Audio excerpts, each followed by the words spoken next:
Hello friends, இன்றைக்கி நம்ம சூப்பரான கார சட்னி ரெசிபி எப்படி பண்ணுறதுன்னு பார்க்கலாம். என்னதான் இன்க்ரீடியன்ஸ் ஒரே இன்க்ரீடியன்ஸாக இருந்தாலும் நம்மளோட காம்பினேஷன் கடை காம்பினேஷன் மாதிரி வரலையே அப்படின்னு எவ்வளோ பேர் யோசிச்சிருப்பீங்க. அதுக்கு இன்றைக்கி நான் ஒரு ட்ரிக் சொல்லிக் கொடுக்குறேன். பொதுவாகவே இந்த மாதிரி வெங்காய சட்னி அரைக்கும்போது வெங்காயத்தோட அளவு தக்காளியில் முக்கால்வாசி தான் இருக்கணும்.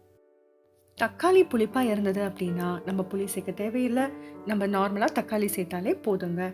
அதே மாதிரி நம்ம அரைக்கும் போது வெங்காயத்தை தவிர மற்ற இன்க்ரீடியன்ஸை முதல்ல அரைச்சிட்டு அதுக்கப்புறம் வெங்காயத்தை சேர்க்கணும். இவ்வளவுதாங்க. ஸோ இப்போ நம்மளோட இன்க்ரீடியன்ஸ் பார்த்தீங்கன்னா நல்ல ஒரு பெரிய தக்காளி எடுத்திருக்கேன்.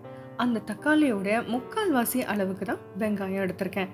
2 பல்லு பூண்டு ஆப்ஷனல் தான். பூண்டு இல்லாமல் செய்கிறவங்களும் தாராளமாக இந்த சட்னி செய்யலாம், ரொம்பவே சூப்பராக வரும். மிளகாய், நல்ல காரமான மிளகாய் ஒரு 3 மிளகாய் எடுத்திருக்கேன். வெங்காயம் தவிர்த்து உப்பு சேர்த்து மற்ற எல்லா இன்க்ரீடியன்ஸையும் நல்லா அரைச்சி எடுத்துக்கலாம். இப்போ இந்த கன்சிஸ்டன்சிக்கு வந்துடும். இப்போதான் நம்ம வெங்காயத்தை சேர்க்கணும்.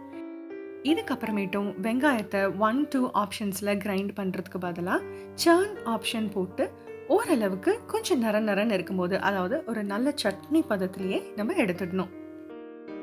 ஸோ இந்த மாதிரியே இருக்கும். ரொம்ப பேஸ்ட் மாதிரி அரைச்சிட்டோம் அப்படின்னா அந்த வெங்காயத்தோட விழுது அந்த சட்னியோட டேஸ்டையே மாற்றிடுது.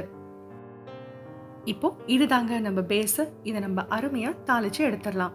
இப்போ தாளிக்கிறதுக்கு ஒரு அகலமான பேனில் நல்லெண்ணெய் ஒரு 4-5 டீஸ்பூன் நல்லா தாராளமாக சேர்த்துக்கோங்க. அதில் கடுகு, உளுந்தம்பருப்பு, கருவேப்பிலை சேர்த்துடலாம். இப்போ நம்ம அரைச்சி வச்சிருக்கிற விழுதை இதில் ஆட் பண்ணிடலாம். அவ்வளவே தாங்க. சிம்மிலேயே நல்லா கொதிக்கட்டும். இந்த சட்னியில் இருக்கிற ஈரப்பதம் ஃபுல்லாக ட்ரை ஆகிற வரைக்கும் கொதிக்கட்டும். நல்லா நடுவில் கிண்டி கொடுங்க. ஓரளவுக்கு ஈரப்பதம் எல்லாம் போனதுக்கு அப்புறமேட்டு மறுபடியும் ஒரு 2 டீஸ்பூன் நல்லெண்ணெய் சேர்த்து இதை நல்லா கிளறி விடுங்க. இது எவ்வளோ நேரம் இந்த மாதிரி சிம்மிலே இருக்கோ அவ்வளோ சூப்பராக இந்த சட்னி இருக்கும். ஸோ கொஞ்சம் நேரம் ஆக நல்ல டார்க் ரெட் கலரில் வரும். இது தாங்க கடை ஹோட்டலில் நீங்கள் சாப்பிட்ற சட்னியோடைய சீக்ரெட். ஸோ ஒரு பேனில் நல்லா சிம்மில் நடுவில் கிளறி விட்டு அந்த எண்ணெய் திரிஞ்சு வர அளவுக்கு ஈரப்பதம்லாம் போய் இந்த அளவுக்கு இந்த சட்னியை கொண்டு வந்துடுங்க. மினிமம் ஒரு 10-15 நிமிஷம் சிம்மில் இருக்கணும்னு வச்சுக்கோங்களேன்.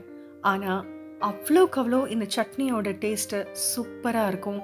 ஒரு 2-3 நாளைக்கு கூட தாராளமாக நீங்கள் ட்ராவல் பண்ணும்போது வச்சு சாப்பிடலாம். சுட இட்லி தோசையோட சாப்பிட்டு பாருங்கள். எத்தனை இட்லி எத்தனை தோசை சாப்பிட்றீங்கன்னு உங்களுக்கே தெரியாது. இந்த சட்னியில் இன்னும் ஒரு சின்ன காரமாக ஒரு ட்விஸ்ட்டு கொடுக்கணும் அப்படின்னு நீங்கள் நினச்சிங்கன்னா, நம்ம தாளிக்கும் போது இந்த விழுதை ஆட் பண்ணதுக்கு அப்புறமேட்டு ஒரு பிஞ்ச் மிளகாய் தூள் சேர்த்து இதை இதே மாதிரி கொதிக்க விட்டு பாருங்கள். இன்னும் சூப்பராக இருக்கும். ட்ரை பண்ணி பார்த்துட்டு எப்படி வந்ததுன்ற கமெண்ட்ஸை எனக்கு கண்டிப்பாக ஷேர் பண்ணுங்கள். தேங்க்யூ.